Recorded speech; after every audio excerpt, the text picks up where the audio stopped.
Hello everyone, my name is Sonam Sinha and मैं कुछ सुनाना चाहती हूँ। जैसे हम अपने पापा से बहुत प्यार करते हैं, हम बेटियाँ ज़्यादातर, एंड वैसे ही बॉयज़ अपनी मम्मी के ज़्यादा क्लोज़ होते हैं और वो अपनी मम्मी से बहुत प्यार करते हैं। तो एक ऐसे ही शख्स थे जो अपनी मम्मी की बात हमेशा मुझसे करते थे, तो मैंने उन्हीं के ऊपर लिखा है। एक शख्स था जो मुझसे अपनी माँ की बात किया करता था। एक शख्स था जो मुझसे अपनी माँ की बात किया करता था। मेरी कुछ आदतों को उसकी माँ की आदतों सा है, अक्सर ये मुझसे कहता था। वो खुश होता था इस बात से, क्योंकि वो अपनी माँ से बेहद प्यार जो करता था। अच्छा लगता था उनका मुस्कुराना, अपनी माँ पे यूँ प्यार लुटाना। कहते थे मुझसे मैं अपनी माँ के बगैर कुछ भी नहीं, मेरी पूरी दुनिया है वो, उसके जैसा मेरी दुनिया में कोई और नहीं।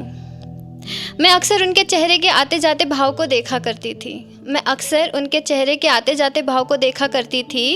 उनके चेहरे पे साफ झलकता था ये बात, हाँ, उनकी माँ ही है उनकी आत्मविश्वास।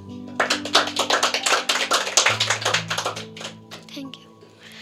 एंड एक और है, जैसे कि हम हस्बैंड वाइफ होते हैं तो वो एक दूसरे से जैसे कुछ कहना चाहते हैं, लाइक फ्रेंड जैसे या फिर कुछ ऐसा, तो वह उन्हीं के ऊपर है। जैसे हस्बैंड या वाइफ कोई भी अगर अपने हमसफ़र से कुछ कहना चाहे तो, मुझे रोता हुआ देखो तो कंधे का सहारा देकर चुप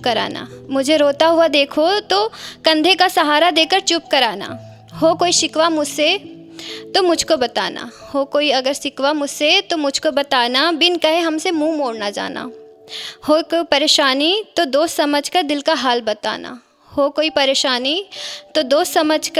हाल बताना, बनाया है हम सफ़र तो हमेशा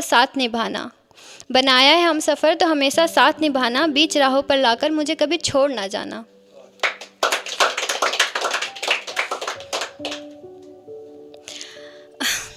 एक ब्रेकअप के बाद जैसे कि कुछ होता है ना, तो फिर जो हमारे दिल में होता है बात कहने को, तो उसी के ऊपर लिखा है मैंने। ज़िंदगी अब ज़िंदगी जैसी नहीं लगती कि एक तेरे सिवा मुझे कुछ और अच्छी नहीं लगती। ज़िंदगी अब ज़िंदगी जैसी नहीं लगती कि एक तेरे सिवा मुझे कुछ और अच्छी नहीं लगती। कहने को बहुत कुछ है तुमसे, पर क्या करें, तुम्हें मुझसे अब मुलाकात अच्छी नहीं लगती।